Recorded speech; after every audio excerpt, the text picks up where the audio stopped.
Ankole Media muno kandi bwe nkwija mu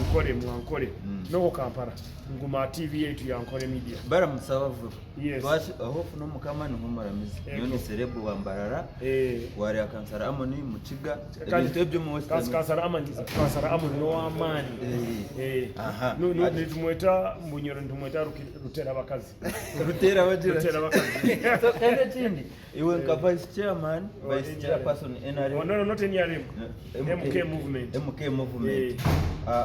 actually you stand by government next government so in case amashanyarazi garara gati n'abana bakwikara ni beba wires amashanyarazi zeroza tero tegereza ko underground nuclear generator tegereza kashumuro so umuramugu mwebembize ni youth empowerment youth emancipation abakazi abo mu butare abasigaza abakore ebyabo banekorera nyange all those people hustlers talent culture sports is our main focus omuryeto itwe mnonga basically ni ntamburo murayi ya entertainment kana yo nemumo emukiryo mission za MK it's one of them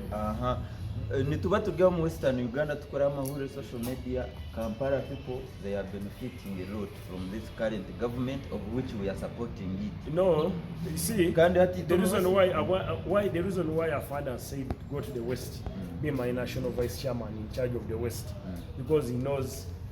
his people in Ankole and Chigeza and Munyoro and Toro, they have been neglected. Tibafiro, iyo government ero efira Abaganda.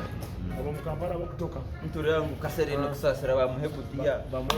ngogo muhachi ate byona bijja kuwa tukwate hamwe byona bijja kuwa for that matter gambira abantu bagumari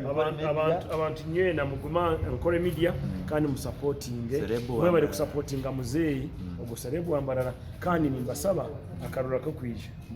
mukaterere afande muhozi kene rugaba owanyu yija turu ndio mwetu witu chao.